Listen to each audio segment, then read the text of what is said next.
ज्या सुखा कारणे देव वेडावला, ज्या सुखा कारणे देव वेडावला, वैकुंठ सोडूनी संत सदनी राहिला, देव संत सदनी राहिला, देव संत सदनी राहिला।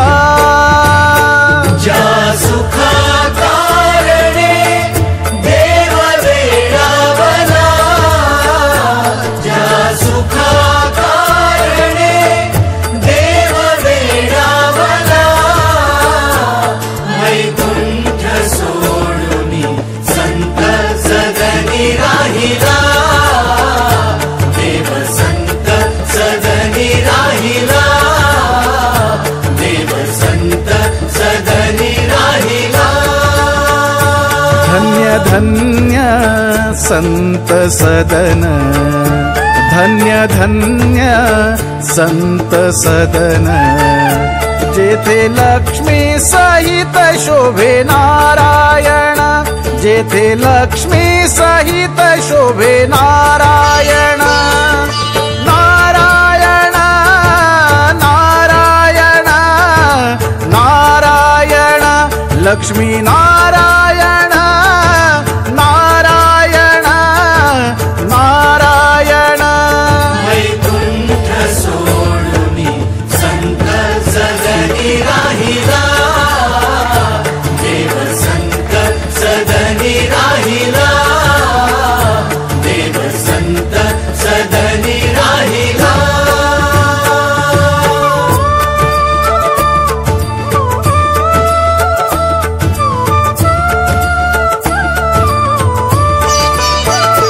सर्व सुखाची सुख राशी, सर्व सुखाची सुख राशी, सर्व सुखाची सुख राशी, सर्व सुखाची सुख राशी, सर्व सुखाची सुख राशी, संत चरणी भक्ती मुक्ती अशी।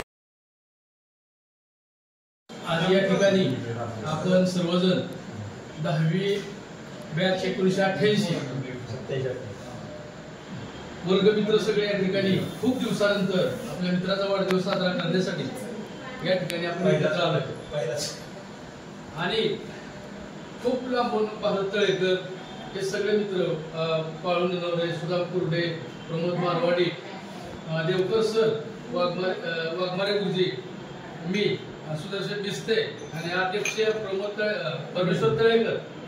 तर या ठिकाणी सर्वांनी आपण या ठिकाणी येऊन आपल्या जुन्या आठवणींना उजाळा दिलाय आणि इथून सुद्धा पुढे या आठवणी अशाच राहावेत, कारण मला वाटत नाही असं की पहिल्यांदाच आपण एकत्र येतोय सगळे वाढदिवस करण्यासाठी। आणि कळसाद गुरुजींचा आपण या ठिकाणी 52 पूर्ण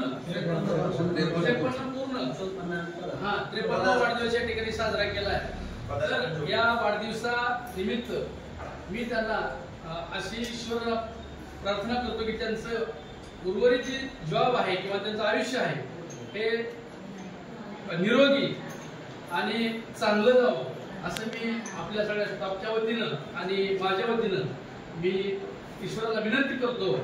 आणि मला या ठिकाणी पहिल्यांदाच आणि सरांविषयी थोडंसं बोलायचं म्हणलं तर वर्गात ते आम्ही तुकडीत होतो, काही ह्यातले मित्र होते ते अतुकडीत होते, खूप एन्जॉय आणि उदाहरणं सोडवताना की परिमिती असेल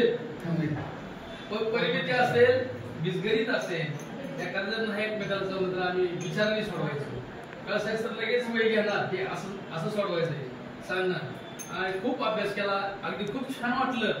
आणि इथून पुढे सुद्धा वाढदिवसासाठी आपण सर्वजण एकत्र येऊ एवढं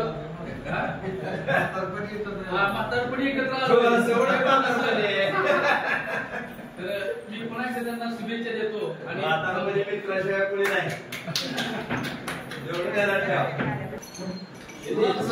जी प्रगती झाली ट्रगल मधून त्याला म्हणजे आनंद वाटतो, बाकी काय नाही. एवढंच बोलायचं होतं, जास्त नाही काही बोलायचं. बदल करून जर आज शून्यातून जे गावातलं एकमेव उदाहरण आहे. हो ना. ज्यावेळेस त्यांनी आईचा हे करतो ना वाढदिवस साजरा, त्यावेळेस खरंच असं भावून झालं. हा, पाद्यपूजा पहिलाच